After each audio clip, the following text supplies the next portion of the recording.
I am excited because today we are looking at Over the Hedge from 2006. This was a movie I saw a lot as a child, and I think it still holds up, believe it or not. And yeah, before we get into this, I gotta mention that this is actually based off a comic strip, which I think is still going on, at least independently. And just to give you an idea how this movie's gonna be, the first comic strip has a sex joke in it, basically. Yeah, this is the first ever strip from 1995.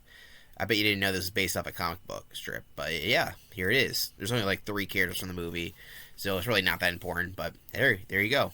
So what the hell is Over the Hedge? Well, if you don't know, a hedge is a green bush that people grow in their yards, and going over it is to jump over it, I guess, even though they never jump over it, so the title's a lie, but it doesn't really matter. So it's about this raccoon named RJ, who's voiced by Bruce Willis of Reprisal fame.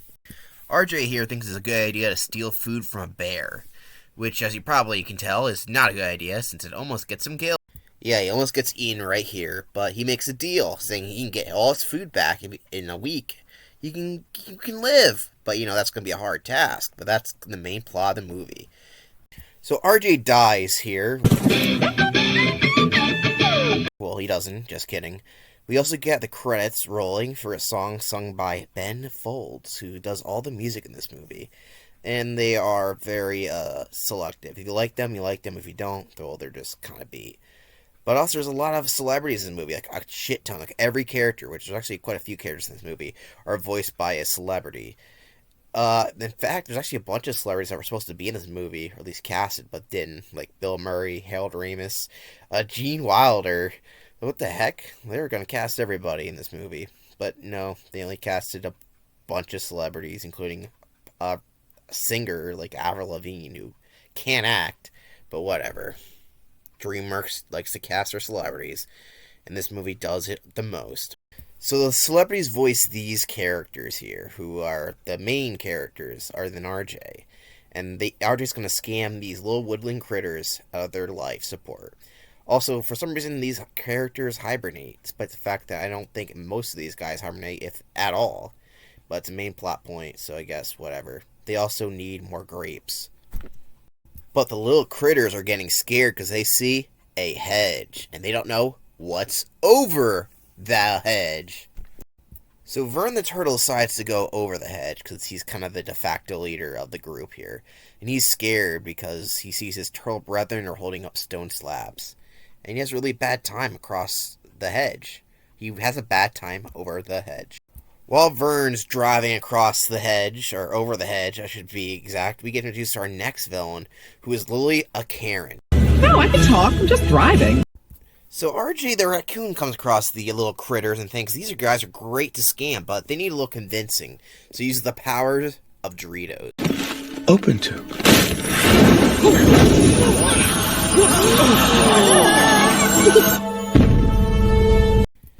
And if you're saying, why did it explode? Well, have you ever opened a bag of Doritos and it didn't explode? I know it's not Doritos, but that's what they basically are.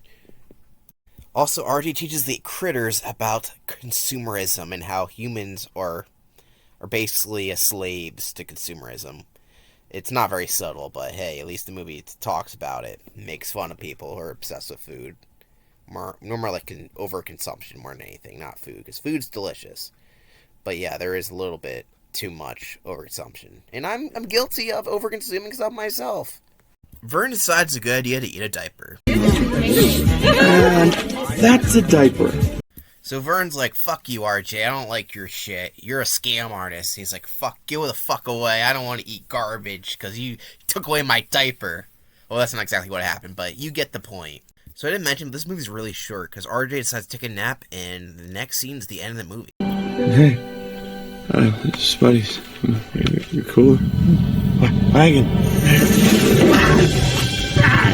Time's up, RJ. But I have 6 more days. No. So that actually wasn't the ending there, but Vern decides it's a good idea to eat some delicious looking bark, and I'll be honest, this bark, for some reason, of all the things in the movie, I really wanted to eat bark from this movie, because Vern really sells on how crunchy and delicious it is. Okay, this is great.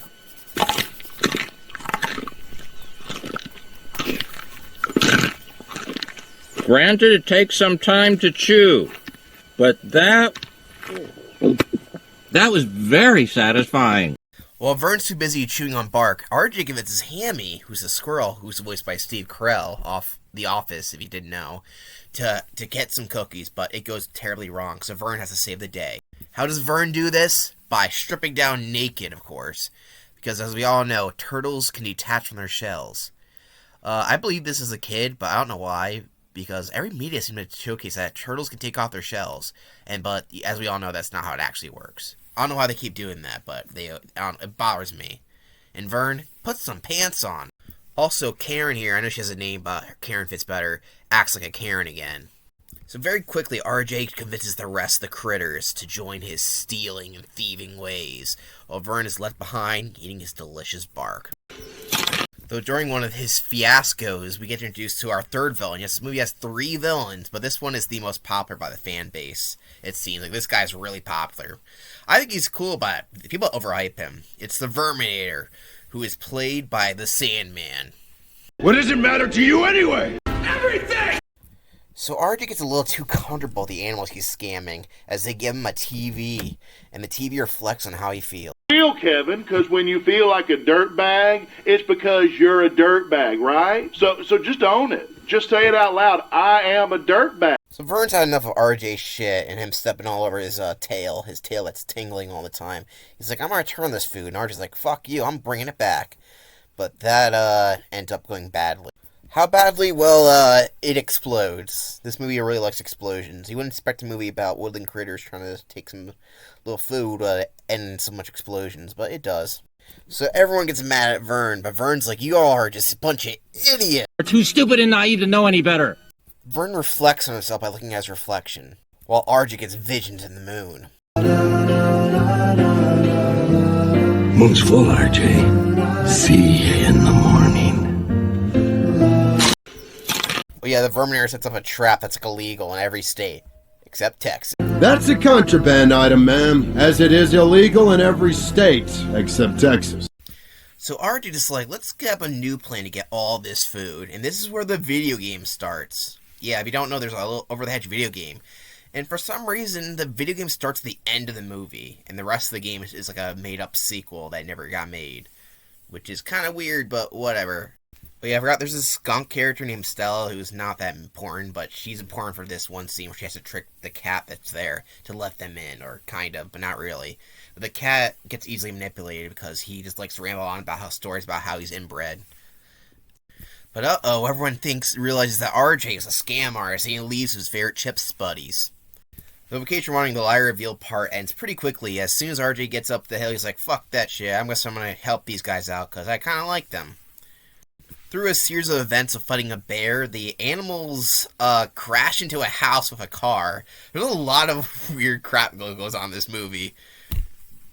And they go back through the hedge. Again, we're home sweet. Dead. The climax of the movie takes place in the hedge, believe it or not, or they're getting attacked on all sides. But they learned that Hammy, you know that squirrel from earlier, who is voiced by Steve Carell, well, maybe he can help them out because he has super god speed if he drinks caffeinated beverages. This is actually one of the first ever slowdown scenes I remember in any movie. So every other scene from like the X-Men or Sonic movies, they stole it from this. Oh yeah, there's another explosion because this is an overhead explosion, and this one is the biggest one of all. So everyone gets arrested and shit like that. Well, not the critters, but, you know, the bear, whose name is Vincent, Karen, and the Verminator. But actually, he gets away. He escapes to be in Over the Hedge 2, which never came out. But hey, he planned stuff in the video game. Even though he tricked them and didn't keep his promise and betrayed them, RJ's welcomed into a new family. And they all live happily ever after. Or I guess they do, but they need some more food, so they had to get food first, I guess. And that is Over the Hedge. I think it still holds up, if you're asking me, but what do I know? I don't think Prince of Egypt is that great of a film, and everyone reminded me about that. But yeah, I think Over the Hedge is pretty excellent. It holds up pretty well. The animation, other than some background humans, looks pretty okay. I mean, it's not the best, but it's unique enough to it doesn't look bad. And I think the jokes and the pacing are excellently done, and it makes me hungry for some food. Also, there was an end of credit scene which I never knew as a kid. Maybe I did, but I don't remember this. This is actually really shocking to see. I said all I wanted to say about Over the Hedge. It's a great movie, and I wish it got a sequel, but unfortunately, 300 million isn't worth getting a sequel. Madagascar, which is a worse film, got 500 million, so it got a sequel, which made a lot of money. But I don't know. I feel like Over the Hedge would have would have been a good sequel worthy. I mean, the whole video game is basically a hypothetical sequel. I would like to see him cover this, even if Vern's voice actor Gary Sheldon is dead. Is that how you say his name? I'm not sure. I'm bad at names. But yeah, Over the Hedge 2, make it happen. But though, if I want a Dreamer sequel, I'd ask for Megamind 2 first. Over the Hedge enters the A tier with its 9 out of 10 rating, making it the third best DreamWorks movie. And yeah, I think there's some that are going to top it. There's actually going to be more in S tier later on. Just gotta wait for it. Over the Hedge almost made it to S tier, but it has a couple little quirks that keep it from there. It's very I'm not sure how much of it is nostalgic based. Then again, Madagascar is also very nostalgic based, and I put that in D tier. But I think Over the Hedge is still holds up for the most part. Like I said, there's a couple little quirks and problems with the movie. I didn't mention like Avril Lavigne. It voices a character in. It depends. It doesn't really matter what you think about her music, but as an actor, she can't act. And some of the other side characters feel a little bit pointless, and there's a little bit. Some gags don't hold up, and some of the animation is a little offbeat, and I feel like the villains could be a little bit more developed. Speaking of villains, we have 3 villains in this. You can probably tell they have all gone in their different category. So Gladys, or as Karen as I call her, is in C tier. She isn't that important. She kind of just moves plot points around. Her character is that she's a Karen, which works, but since she's not the main antagonist, she doesn't really work that. It's not that interesting. So other than the fact that she is just a basic Karen that no one likes, there's not much going for her. She's not the biggest antagonist. The animals pretty much have no problems dealing with her. And Vincent is B. For what he's in the movie, for what he's worth, he's not bad. But he's not really in the movie that much. He's pretty threatening, and his voice actor, Nick Nolte, who's I think a crazy person in real life, studied bear stuff in order to get into the role, which he's only in for like 7 minutes. But hey, it works. It's an intimidating character. But like I said, the character's not in the movie that much. Now, the Verminator, just the performance alone, gets him A tier. Also, the fact he's the main villain of the video game makes him even higher. He's entertaining, and he pulls off the little screen time he has. I didn't show much clips of him because there's not much clips of him in the movie. But he's a much major threat, and he's entertaining enough to get into A tier, right below Lord Farquaad. And that's Over the Hedge. Next time, we'll be looking at the last Aardman movie at DreamWorks being flushed away. See you then.